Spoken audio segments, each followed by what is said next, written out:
Just when you thought it was safe to make your own power poles. That's right here, right now on Ham Radio for Non-Techies.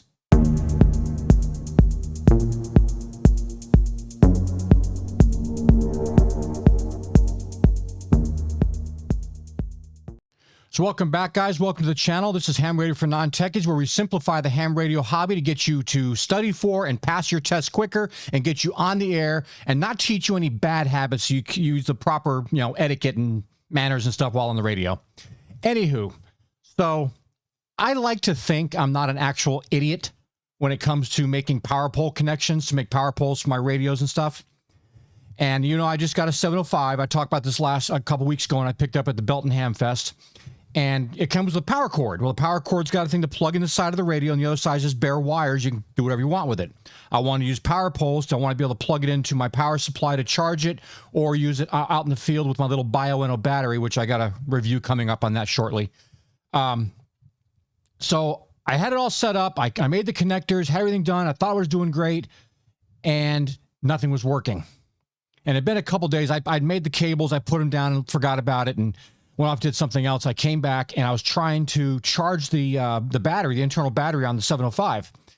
And in doing so, I plugged everything in and nothing was happening. I could plug it in USB charges, little charge light comes on, everything's great. I go into the settings menu, I'm looking to the manual, trying to find all this stuff. I go on to the actual, the guys over at the IC705 Facebook group. Hats off to you guys. I really appreciate the help. I'm so sorry I wasted your time with something so stupid. Anyway, back to the story. So I couldn't get the power pole connections to do anything. Wasn't recognizing the battery, wasn't recognizing anything. I thought, well, maybe something's wrong with the wire, maybe the connection, but it's a brand new radio. What could be wrong with it, right? So I kept looking around, and finally I figured, well, maybe it's something with the power poles. So I ended up snipping off the two connectors I made. I salvaged a little plastic outer shell for the power poles to reuse those. But when I snipped off the other parts, I looked at it.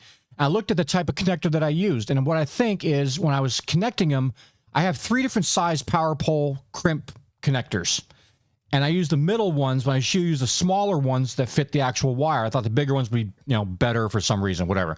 What I think happened is when I slipped the wire in and I crimped it down, I think it crimped around the casing, but it didn't move, so I thought maybe I had a good connection. What ended up being was I was not connected to the wires. So I snipped them off, put the smaller ones on, crimped it back together, stuck it back in the little thing, hooked up to my my battery and my power supply, tried everything, and voila, I'm back to normal. So, lesson learned here.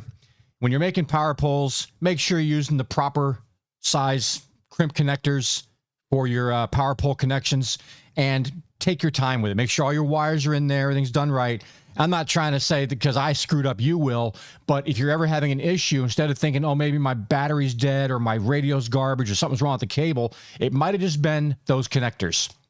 So that's all I got for you guys today. If you like this video, please give me a thumbs up.